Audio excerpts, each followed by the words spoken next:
SC को problem है, ST को प्रॉब्लम है, ओबीसी को है, मुस्लिम को है, सारे 85% समाज के लोगों को है। लेकिन महत्वपूर्ण बात यह है कि आज इस कड़ी धूप में पूरा दिन बहुजन समाज के लोग, परमादरणीय बहन जी को मानने वाले लोग, माननीय कांशीराम साहब को मानने वाले लोग, तमाम बहुजन समाज के महापुरुषों को मानने वाले लोग इनके अधिकारों के लिए दिन भर यहाँ पर इस धूप में खड़े हैं, बैठे हैं और दिन भर मेहनत कर रहे हैं कि नहीं, हमारे ऊपर होने वाले अन्य अत्याचारों के खिलाफ हम लड़ेंगे और लड़कर अपने अधिकारों को हम हासिल करेंगे साथियों। तो इसलिए मैं आप सभी साथियों का तहे दिल से शुक्रगुजार हूं कि दिन भर से आप लोग बैठे हैं साथियों। पहला विषय है ओबीसी जनगणना का, जिसके बारे में हमारे साथी बहुत अच्छी बात हमारे साथियों ने यहां पर रखी, और दूसरा विषय एससी एसटी आरक्षण में उपवर्गीकरण का। साथियों, ओबीसी की जैसे बात यहां पर शास्त्री जी ने की है, मुझे याद पड़ता है कि माननीय कांशीराम साहब कहते थे कि ओबीसी समाज वो सोया हुआ शेर है, ओबीसी समाज वो सोया हुआ शेर है, जिस दिन जाग जाएगा उस दिन इस देश की तकदीर बदल जाएगी। जिस दिन जागेगा उस दिन इस देश की तकदीर बदलेगी। लेकिन बड़ी विडंबना है, आज भी देखिए ओबीसी के लिए जितने भी आंदोलन हुए, ओबीसी के लिए चाहे मंडल आयोग का आंदोलन ले लीजिए, ओबीसी के आंदोलन के लिए, ओबीसी के किसी कल्याण के लिए ओबीसी कभी सामने नहीं आया। मुझे याद पड़ता है जब मंडल आयोग का आंदोलन चल रहा था, हम तब छोटे थे, 8वीं 9वीं में 10वीं हम पढ़ रहे थे, तो उस आंदोलन के अंदर सबसे ज्यादा शेड्यूल कास्ट का आदमी बहुजन समाज पार्टी का कार्यकर्ता रोड के ऊपर था। ये अपने हिसाब से पहला आंदोलन था कि किसी के कल्याण के लिए वो आदमी रोड पर नहीं तो कोई दूसरा आदमी रोड पर लड़ रहा था। और हम देख रहे थे कि ओबीसी के इस आंदोलन के लिए, मंडल आयोग की सिफारिशी के लिए हमारा शेड्यूल कास्ट का आदमी लड़ रहा था, लेकिन उसका विरोध करने के लिए रोड पर ओबीसी आदमी था। ये हमने खुद, जब मैं हरियाणा के अंदर पढ़ता था तो मैं खुद ये बात को महसूस किया, मैंने देखा। इसका मतलब ओबीसी समाज को आज भी अपने अधिकारों के प्रति जागरूक नहीं है, सजग नहीं है। बहुत अच्छी बात की शास्त्री जी ने, फिर जगाने का जो काम है वो किसने करना चाहिए। साथियों, जिसको मूवमेंट ज्यादा समझ में आई उसकी जिम्मेदारी ज्यादा, जिसको मूवमेंट समझ में आई उसकी जिम्मेदारी ज्यादा है, जो सबसे ज्यादा लाभान्वित हुए उसकी जिम्मेदारी ज्यादा है, those who are the beneficiary of this movement उसकी जिम्मेदारी ज्यादा है, and we are the people, हम लोग इस मूवमेंट के सबसे ज्यादा जो बेनिफिशियरी है उसकी जिम्मेदारी ज्यादा है। और इसीलिए जब यह आंदोलन चल रहा था मंडल आयोग का, तो उसके लिए हमारे लोगों ने लाठियां खाई। उत्तर प्रदेश के अंदर कई लोग जेल में भी गए और हमने इस लड़ाई को लड़ा। यह अपने आप का अलग तरीके से आंदोलन।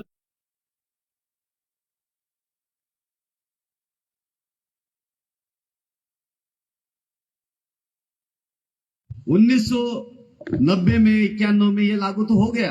पहली बार ओबीसी समाज का कोई लड़का 1994 में नौकरी में लगा, इस माध्यम से मिला कितना 27.5।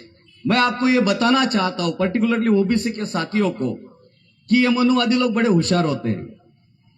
ये मनुवादी लोग बड़े होशियार होते हैं, वो 100 साल के आगे की बात सोचते हैं। देखिए 1980 में रिपोर्ट आई, 1980 में लागू नहीं हुई। इंदिरा गांधी ने इसको कचरे के डिब्बे में डाल दिया, राजीव गांधी ने इसके खिलाफ कई बार भाषण किए, इसको लागू नहीं किया। माननीय कांशीराम साहब जब आए, उन्होंने लागू करने की कोशिश की, उन्होंने अपने 3 नुमाइंदे के माध्यम से इस बात को लागू किया। ये बात यहां तक ठीक है। मेरा कहना यह है कि हम लोगों ने हमेशा आगे की सोचना चाहिए। आप देखिए, ये मंडल आयोग लागू होता है और मंडल आयोग लागू होते होते और एक केस का रिजल्ट आता है। उस केस का नाम है Indira Sahani case. Indira Sahni judgement, 9 pages का जजमेंट। कभी कभी हम सोचते हैं कि ये लोग कितने होशियार हैं, हम तो कल की बात भी नहीं सोच पाते, ये लोग कितने सालों की बात सोच लेते हैं। आपको रिजर्वेशन तो दे दिया, 27.5% रिजर्वेशन तो दे दिया, लेकिन साथ में ये जजमेंट लेकर आ गए कि there should be bar on the reservation, not more than 50% reservation will be given. अब मुझे बताइए, ओबीसी को रिजर्वेशन कितना मिलना चाहिए? भाई कहते हैं कि 3,743 जातियां हैं, 52% मिलना चाहिए, मिलता है 27.5%। इसलिए क्योंकि 9 जजेस के बेंच ने ये रिजल्ट दिया कि आप 50% को कभी पार नहीं कर सकते। ये रिजल्ट तभी आता है जब आपको मंडल आयोग का फायदा ओबीसी को देना होता है। अच्छा, इतने पर ही ये रोके नहीं, मंडल आयोग के माध्यम से ओबीसी को क्या फायदा मिलने वाला था? रिजर्वेशन कहां? नौकरियों में, सर्विसेज में, सबसे बड़ा फायदा यही था। एजुकेशन में, साथियों मैं बताना चाहता हूं कि 1994 में पहला आदमी ओबीसी का नौकरी में लगता है, 91 में ये ग्रांट होता है, और 91 में और एक पॉलिसी इस देश के अंदर निर्माण होती है जिसको कहते हैं एलपीजी। एलपीजी मालूम है आप लोगों को? LPG policy, liberalisation, privatisation, globalisation.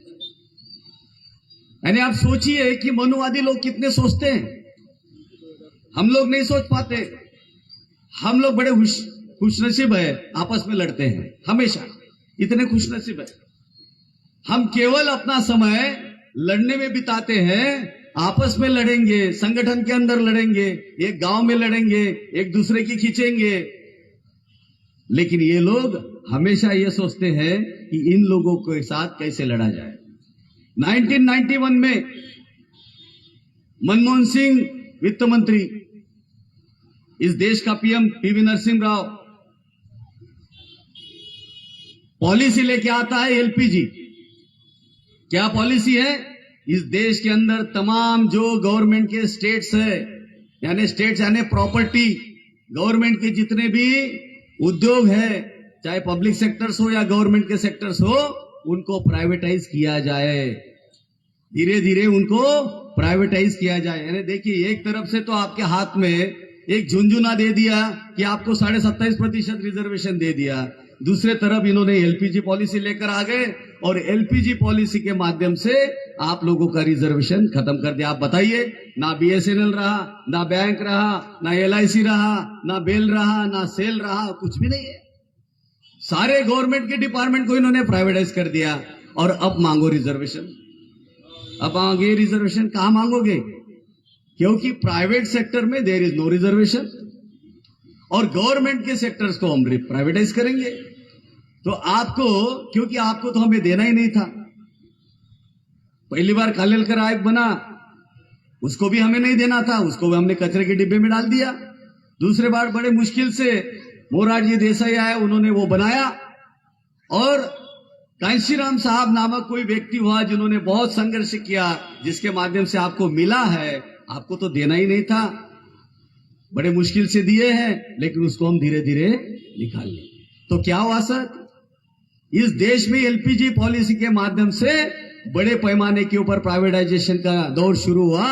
आज आप देखोगे कि इस देश के अंदर कोई नौकरियां नहीं बची, फिर भी हम रिजर्वेशन की बात करते हैं, फिर भी हम आज रिजर्वेशन की डिमांड करते हैं। आज हमारे ओबीसी समाज के भाई, मैंने डाइस पर चढ़ते ही हमारे भरने जी को कहा, भाई इसमें ओबीसी समाज के कितने लोग हैं? क्योंकि होता हमेशा यही है कि ओबीसी समाज की लड़ाई के लिए हम लोग आगे आते हैं और ओबीसी की लड़ाई हम लोग लड़ते हैं, ओबीसी को मालूम नहीं। अब मुझे ये बताइए, ओबीसी की लड़ाई हम इसलिए लड़ते हैं क्योंकि डॉक्टर बाबा साहब आंबेडकर जी ये कहते हैं कि हमारे ऊपर ओबीसी समाज का बहुत बड़ा उपकार है। यदि ओबीसी समाज नहीं होता, यदि महात्मा ज्योतिबाजी फुले नहीं होते, यदि छत्रपति शाहूजी महाराज नहीं होते, तो शायद बाबा साहब पैदा ही नहीं होते। बाबा साहब के इस संघर्ष में ओबीसी समाज का बहुत बड़ा हाथ है और इसलिए साथियों, इसलिए ओबीसी समाज को, वो ओबीसी क्यों है, अब ओबीसी का मतलब क्या होता है, जरा मुझे कोई बताए। ओबीसी का मतलब मालूम है क्या है? ओबीसी का मतलब क्या होता है भाइयों? अदर, ये ओबीसी का मतलब नहीं है। ओबीसी का मतलब मैं आपको बताता हूं और हमारे साथी को भी बताना चाहता हूं। ओबीसी का सही फुल फॉर्म है ओरिजिनल बुद्धिस्ट कम्युनिटी। अब ये ओबीसी को मालूम नहीं है। ओरिजिनल बुद्धिस्ट कम्युनिटी, हम ओरिजिनल नहीं है, हम तो डुप्लीकेट है, हम तो 56 के बाद बने हैं। अरे इस देश में ओरिजिनल बुद्धिस्ट कम्युनिटी कोई है तो वो ओबीसी है, क्योंकि आप देखो इतिहास, आप इतिहास पढ़ के देखो, सम्राट अशोका का इतिहास पढ़ के देखो, चंद्रगुप्त मौर्य का इतिहास पढ़ के देखो, महात्मा बुद्ध का इतिहास पढ़ के देखो, भाई कौन थे? अरे ये बताने की जिम्मेदारी, उनके घर तक जाने की जिम्मेदारी किसकी है? आपकी और हमारी है, क्योंकि आपको और हमको समझ में आ गया है। और इसलिए साथियों, जब ऐसे प्रोग्राम लगते हैं, मैं कल वर्धा में था तो मैंने अपने साथियों को कहा कि भाई ये प्रोग्राम लगाने से बात नहीं बनेगी, ये कार्यक्रम लगाने से बात नहीं बनेगी, क्योंकि उनके कार्यक्रम तो हर दिन चल रहे हैं। अभी भी टेलीविजन शुरू करो, आस्था चैनल अलग, बाकी के चैनल अलग, ये चैनल अलग, और हर चैनल के अंदर वो अपना इंजेक्शन डालते हैं विषमता का, चमत्कार, पता नहीं क्या क्या है कि नहीं है? ये सारी चीजें है कि नहीं है? अच्छा वो छोड़िए, न्यूज़पेपर उठा के देख लीजिए, न्यूज़पेपर में भी वही दिखेगा। हमारा सोशल मीडिया, इलेक्ट्रॉनिक मीडिया, उसको भी उठा के देख लीजिए, उसमें भी वही मिलेगा। अभी अभी साहब ने कहा कि उनके जो गुरु होते हैं, बड़े बड़े बाबा होते हैं, उनके आए दिन हर गांव में, अभी तो हर गांव में चल रहा है प्रवचन, भागवत, पता नहीं क्या क्या, सत्यनारायण, ये सारी चीजें चलती।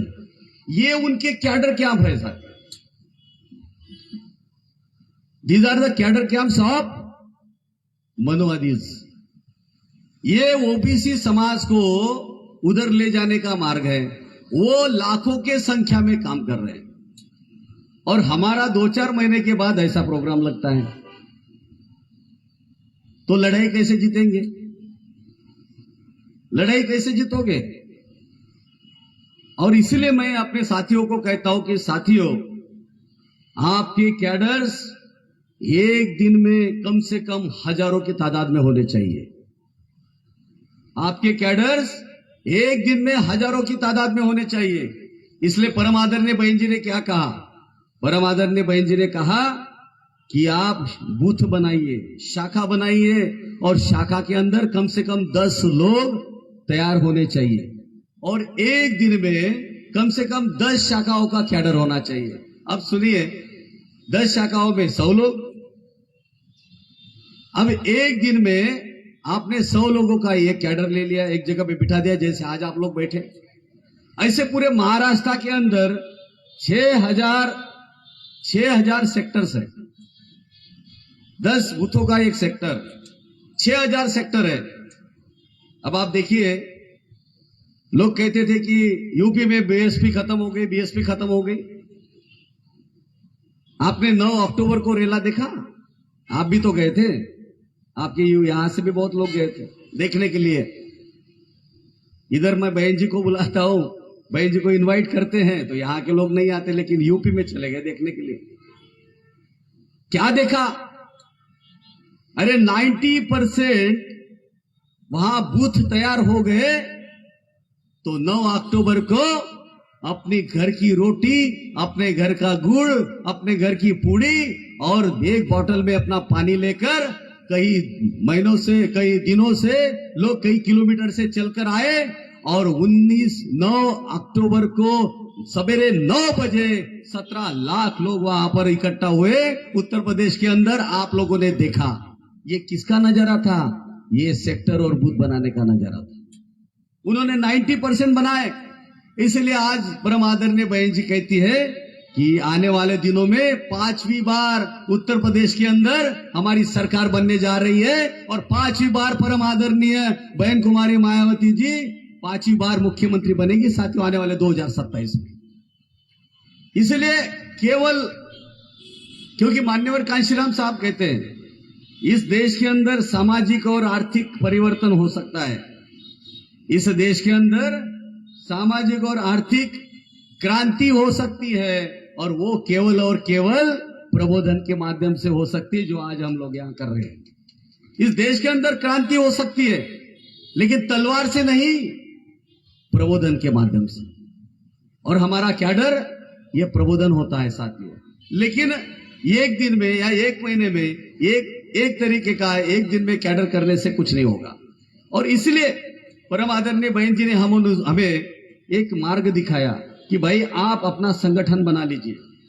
मैं कल वर्धा में था, मैंने उन साथियों को कहा आप सोचिए कि 6000 सेक्टर्स इस महाराष्ट्र में है। यदि हमारे लोगों ने ईमानदारी से थोड़ा थोड़ा काम कर लिया, 5-5 बूथ बना लिए, 5-5 एक आदमी ने 5 बूथ, और एक दिन में जैसा ये प्रोग्राम हो रहा है एक दिन में 6000 कैडर्स हो जाए जिसमें एक समय में 100 लोग बैठे तो कितने लोगों को एजुकेट कर पाएंगे आप लोग? कितने लोगों को एजुकेट करेंगे बताइए? 6000 जगह पर एक दिन में ऐसे कैडर्स लग जाए तो 6 लाख लोगों को एक दिन के अंदर आप प्रबोधित कर पाएंगे साथियों। और मान्यवर कांशीराम साहब कहते हैं कि परिवर्तन हो सकता है, ओबीसी में भी परिवर्तन हो सकता है, एससी में भी परिवर्तन हो सकता है, मुस्लिमों में भी परिवर्तन हो सकता है, बहुजन समाज के लोगों में परिवर्तन हो सकता है। लेकिन वो तब होगा जब आप लोग प्रबोधन के माध्यम से इन लोगों को तैयार करेंगे।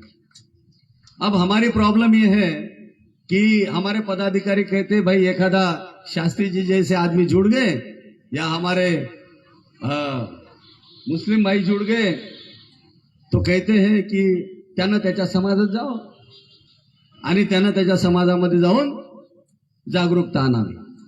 अब वो एक बेचारा एक आदमी जुड़ता है तो 2 तरीके से टूटता है। एक तो अपने समाज से टूटता है। अब शास्त्री जी को पता नहीं लोधी कौन समझता होगा, मैं तो समझता हूं उनको बुद्धिस्ट मानते होंगे लोग। क्यों भाई? जब वो अपने समाज के अंदर जाते होंगे तो लोग बोलते होंगे भाई तू हमारा तो रहा नहीं क्योंकि तू तो इनका हो गया। अब हमारे लोग इतने होशियार है, हमारे लोग बोलते हैं जाओ अपने समाज में और उनको तैयार करो। अब इन लोगों की हालत बड़ी गंभीर हो जाती है और इसलिए महाराष्ट्र में भाईचारा नहीं बन पा रहा है। महाराष्ट्र में भाईचारा न बनने का कारण यह है। और इसलिए साथियों हमें चाहे छोटा भाई समझिए या बड़ा भाई समझिए, यह हमारी ड्यूटी है क्योंकि हमें ज्यादा समझ में आया है, बाबा साहब हमें ज्यादा समझ में आया है। यह हमारी ड्यूटी है कि हम लोग ओबीसी में जाकर, शेड्यूल कास्ट में जाकर, मुस्लिमों में जाकर, शेड्यूल ट्राइब में जाकर हमें उनको प्रबोधित करना पड़ेगा साथी। अब ऐसा करते करते मान्यवर कांशीराम साहब आगे कहते हैं ऐसा जब आप करते हो तो कभी कभी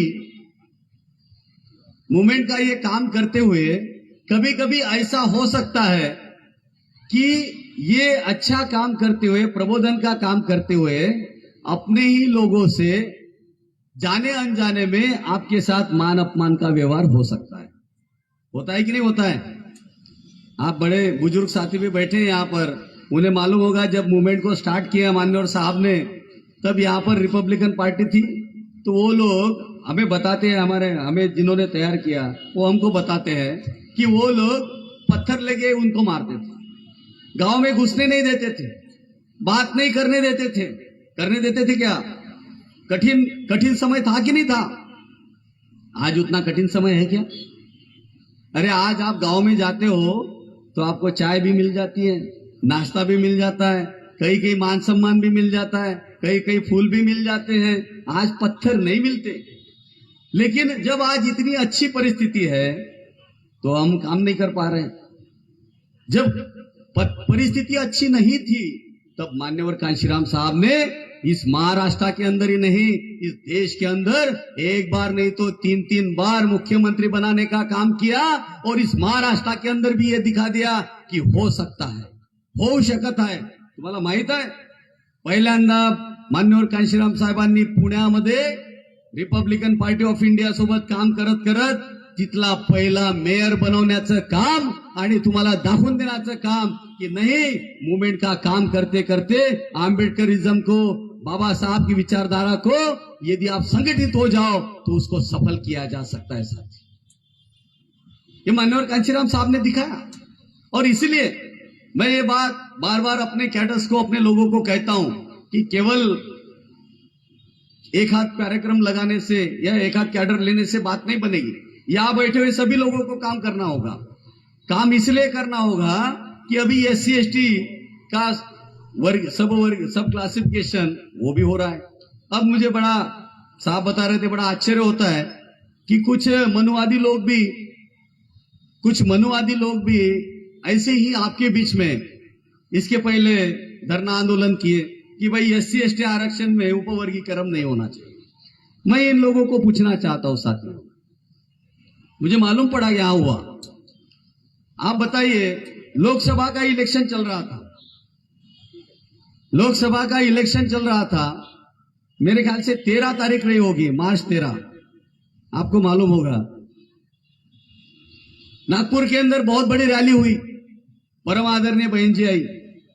हम लोग भी बड़े दुखी थे क्योंकि बारिश आ रही थी, लगभग 1:30 बजे तक बारिश चल रही थी.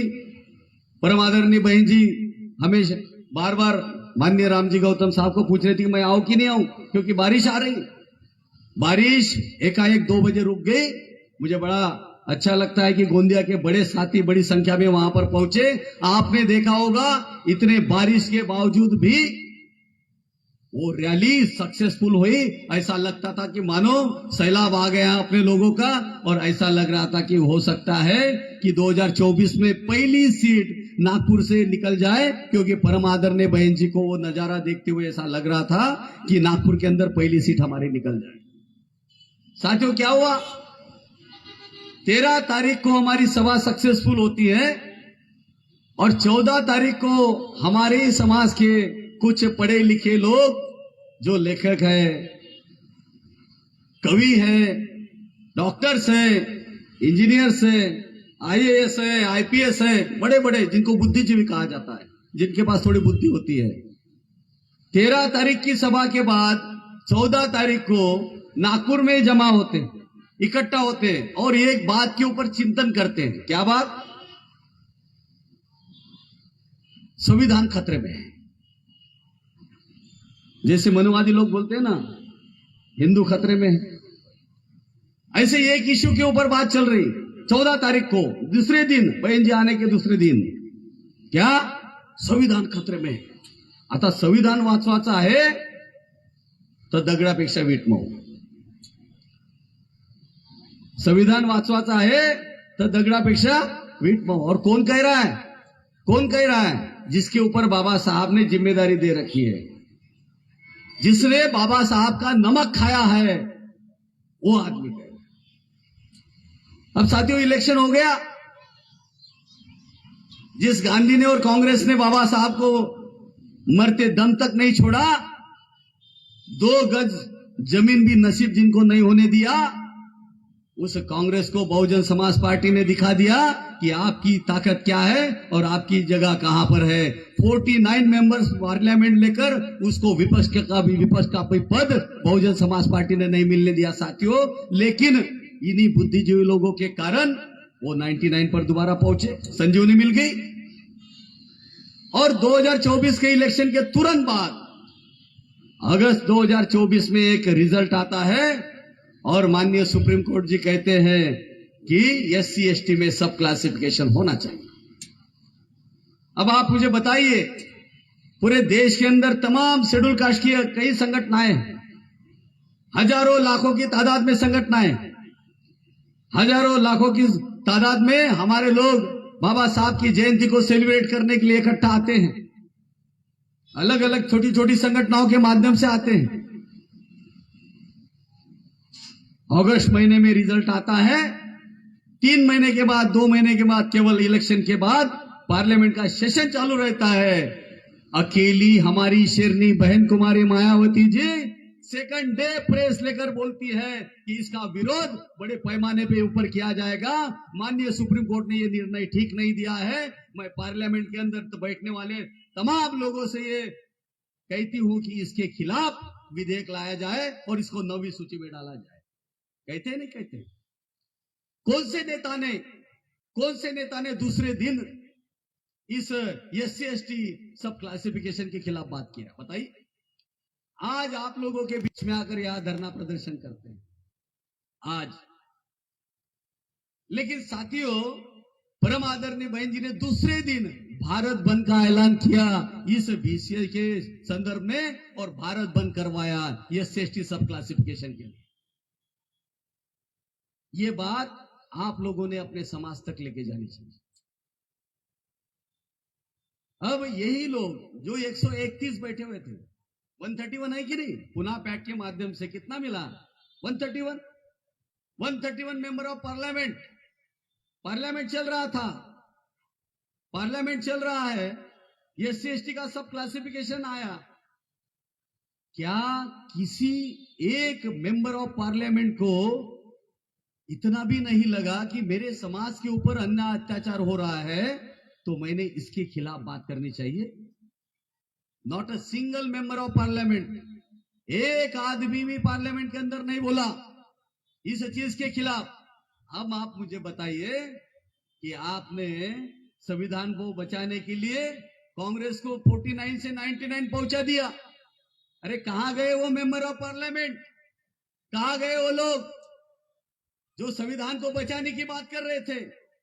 आप लोगों ने उनको प्रश्न पूछना चाहिए। इसलिए बता रहा हूं साथियों, आपका हमारा कोई ख्याल रखने वाला है, आपके हमारे लिए कोई सोचने वाला है तो वो केवल बहुजन समाज पार्टी है और हमारी नेता परम आदरणीय बहन कुमारी मायावती जी है साथियों। अब इसके लिए लड़ाई लड़ेंगे। अब क्या लड़ाई लड़ोगे? मैं वही बता रहा हूं, क्या लढाई लढोगे? आमच्या लोकांची हालत अशी आहे, 14 एप्रिल आली की बाबासाहेबाचा फोटो घेतला की खूप डान्स करतात. आता पहिले ते काही लोक वाजंत्री वाजवायचे, आता ते नाही चालत. आता 5-5 लाखाचा डीजे पाहिजे आणि आमच्या तरुणाईला पहिले पाहिजे. और वो डीजे बजाते हैं और फिर डांस करते हैं उसके ऊपर. एक बड़ा अच्छा गाना है, बहुत अच्छा गाना बजाते हैं. कौन सा गाना है मालूम है? भीम के लगती जिगर, आधे इधर आधे उधर. मनुवादियों को बड़ा अच्छा लगता है. अरे बढ़िया, हमारा सिस्टम काम कर रहा है. आज भी वही गाना गा रहे हैं, आज भी हमें मांग रहे हैं, मांगकर बाबा साहब की जयंती कर रहे हैं और डिस्को डांस कर रहे हैं डीजे के ऊपर और गाना वही बजा रहे हैं जो हमको चाहिए. बड़ा अच्छा लगता है उन लोगों को. अच्छा, आप मुझे बताइए, कहीं एक जगह पर बताइए कि बाबा साहब ने ये लिख के रखा है या बोला है कि भाई जाओ मेरे मरने के बाद मेरी जयंती को सेलिब्रेट करना. कहीं लिखा है? कहीं नहीं लिखा. हाँ, ये जरूर लिखा है कि है मेरे बहुजन समाज के लोगों, मैंने ये मूवमेंट का रथ यहां तक लाया हूं, हो सके तो इसको वहीं पे रहने देना यदि आप ऊपर नहीं लेके जा सके. ये बात बोली, लेकिन हमारे लोग सेलिब्रेट करते हैं और कांग्रेस को वोट करते हैं. अरे वो कांग्रेस जो आपको कह रही थी कि हम संविधान को बचाएंगे, ये SC ST वर्गीकरण के ऊपर जब बात आई कि भाई स्टेट को यह अधिकार दे दिया गया कि इसको आप अपने हिसाब से लागू कर सकते हैं अपने स्टेट में, तो सबसे पहले कांग्रेस के स्टेट वाले जहां शासक चल रहे थे, कांग्रेस का शासन चाहे कर्नाटका हो चाहे तेलंगाना हो, वहां पर सबसे पहले SC ST आरक्षण के अंदर वर्गीकरण को लागू किया गया है. और इसलिए आप लोगों को यह मालूम होना चाहिए, बाबा साहब बोल कर गए, बता कर गए आपका दुश्मन कौन और आपका मित्र कौन. और पढ़े लिखे होने के बाद, क्योंकि भंडारा गोंदिया में सबसे ज्यादा IAS IPS है, बड़े पढ़े लिखे लोग हैं, पढ़े लिखे होने के बाद भी इस बात को यदि आप नहीं समझते तो आपसे ज्यादा अनपढ़ मुझे कोई नजर नहीं आता। और इसलिए मैं अपने हर कैडर्स को कहता हूं कि आपकी जिम्मेदारी ज्यादा है। क्या जिम्मेदारी है? आपको गांव में जाना होगा, आपको समाज में जाना होगा, आपको लोगों के बीच जाना होगा, आपको उनको समझा के बताना होगा, आपको ओबीसी के बीच जाना होगा, आपको मुस्लिमों के बीच जाना होगा और उनको समझा के बताना होगा। क्योंकि मान्यवर कांशीराम साहब कहते हैं केवल प्रबोधन के माध्यम से ही इस देश के अंदर क्रांति आएगी। और जब तक आप गांव गांव नहीं जाओगे, जब तक आप लोगों के बीच में नहीं जाओगे, जब तक आप अपना ईगो नहीं छोड़ोगे, इस तरीके के अटैक्स हमारे ऊपर आए दिन होते रहेंगे साथियों। इसलिए महाराष्ट्र प्रदेश के तरफ से हमने एक प्रोग्राम दिया है कि अब हर एक साथी, चाहे कोई भी पदाधिकारी हो, कोई भी पदाधिकारी हो, कितना भी बड़ा हो। अच्छा, एक छोटा सा प्रश्न मैं आप लोगों को पूछता हूं, बताइए इलेक्शन के अंदर वोटिंग किस लेवल पर होती है? स्टेट लेवल पर होती है? स्टेट पे होती है? जोन पे होती है? जिले में होती है? विधानसभा होती है? वोटिंग कहां होती है? बूथ पर। आज महाराष्ट्र में हमारी स्टेट बॉडी तैयार है, हमारी जोन की बॉडी तैयार है, हमारी जिले की बॉडी तैयार है, हमारी विधानसभा की बॉडी तैयार है। लेकिन जहां हमें रिजल्ट दिलाना है, बहुजन समाज पार्टी को इस महाराष्ट्र के अंदर सत्ताधीश बनाना है, क्योंकि जब तक हमारे एमपी एमएलए चुनकर नहीं आएंगे, हम अपने समाज के ऊपर होने वाले अन्य अत्याचारों को दूर नहीं कर सकते। वहां पर हमारा कोई आदमी नहीं और ना हम वहां पर काम करते हैं। इसलिए हमने डिसाइड किया साथियों, चाहे जिलाध्यक्ष हो, चाहे विधानसभा का अध्यक्ष हो, हर एक साथी को परम आदरणीय बहन जी के निर्देशानुसार गांव गांव जाकर कम से कम 5-5 शाखाएं या 5-5 बूथ बनाना होगा। और यह अनिवार्य है। मैं आपको विश्वास दिलाता हूं साथियों, यदि आपने ईमानदारी से यह काम कर लिया तो महाराष्ट्र के अंदर 288 विधानसभाएं हैं। एक विधानसभा के अंदर लगभग 300-350 बूथ आते हैं। आपने ईमानदारी से आने वाले 2-2.5-3 सालों में ये ईमानदारी से एक आदमी ने केवल 50 लोगों का काम करना है, केवल 5 शाखाएं बनानी है एक आदमी ने। और बनाने के बाद वो 50 लोगों के साथ आए दिन उनके साथ कम्युनिकेशन में रहना है, उनके सुख दुख में जाना, उनकी प्रॉब्लम्स को देखना है। उनकी कोई तहसील की प्रॉब्लम हो, ग्राम पंचायत की प्रॉब्लम हो, हेल्थ की प्रॉब्लम हो, पुलिस स्टेशन की प्रॉब्लम हो, उसको देखना है। यदि आपने ईमानदारी से ये काम कर लिया तो लगभग 8,64,000 पूरे पदाधिकारी बनते हैं साथियों। और 8,64,000 पदाधिकारियों ने ईमानदारी से खुद का वोट, मैं खुद का कह रहा हूं, यदि ईमानदारी से खुद का वोट भी बीएसपी के हाथी को दे दिया तो कितना वोट पड़ेगा? 8,64,000 वोट पड़ेगा साथियों। और यदि आगे चलकर उन्होंने अपने घर का, क्योंकि एक घर में 5 वोट होते हैं, 5 वोट होते हैं कि नहीं, माँ बाप बाल बच्चे 5 वोट। यदि एक आदमी ने, एक पदाधिकारी, मैं पदाधिकारी की बात कर रहा हूं, 8,64,000 केवल पदाधिकारी बनते हैं। और उसने, उस पदाधिकारी ने केवल अपने घर का वोट, बाकी की बात नहीं कर रहा हूं मैं, साइड के घर की नहीं, अपने घर का वोट ईमानदारी से बाबा साहब के इस क्रांतिकारी हाथी के चिन्ह के ऊपर दे दिया तो हमारे वोट होंगे कम से कम 43 लाख।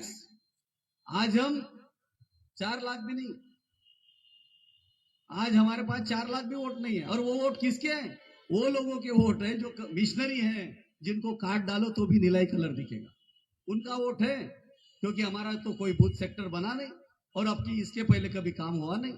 इसीलिए मैं आपको बता रहा हूं कि यदि हमारे बूथ बन जाए तो हमारे पास 43 लाख वोट होंगे साथियों, केवल अपने अपने घर का वोट भी आप लोगों ने दे दिया तो। और मैं समझता हूं अभी जो ये विधानसभा हुई तो 41 लाख वोट अजित पवार की पार्टी को था। और आज डीसीएम बने हुए हैं, उसकी मिसेस आज डीसीएम बनी हुई है, 41 आमदार चुनकर आए हैं। साथियों, यदि हम लोगों ने ईमानदारी से काम किया तो इस महाराष्ट्र के अंदर परिवर्तन करने के लिए कोई ज्यादा समय नहीं लगेगा।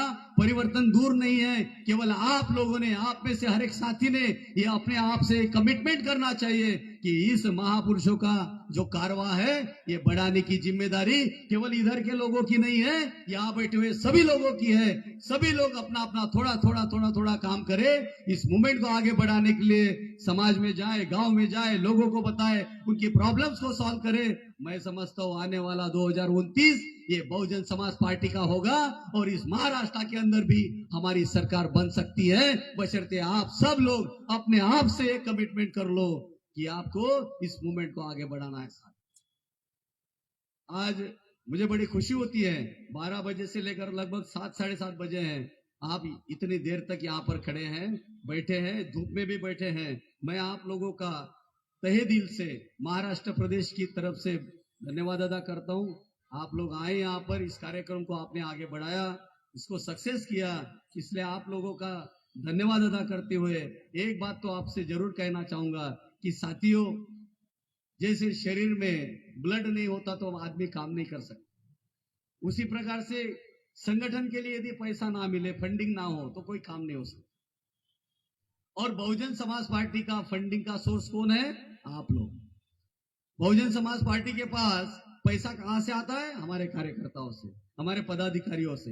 इन्हीं के 10-10, 1-1, 2-2, 5-5, 10-10 रुपए के कारण ये मूवमेंट चलती है और आज इस देश के अंदर तीसरी सबसे बड़ी राष्ट्रीय ताकत बनी है, राजकीय ताकत बनी है।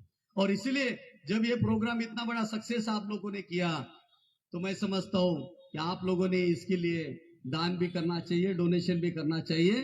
तो इस कार्यक्रम का बहुत बड़ा खर्चा हुआ है, इस खर्चे को पूरा करने के लिए मैं आप में से सभी साथियों से ये निवेदन करता हूं कि अपना थोड़ा थोड़ा 1-1, 2-2, 5-5, 10-10 रुपया इस मूवमेंट को आगे बढ़ाने के लिए, इस प्रोग्राम की सफलता के लिए आप यहाँ पर देंगे। आपने मेरी बात सुनी, यहाँ तक बैठे रहे, अब तक बैठे रहे, आप लोगों का बहुत बहुत धन्यवाद अदा करते हुए अपनी बात को, अपनी वाणी को इधर ही विराम देता हूँ। जय भीम, धन्यवाद।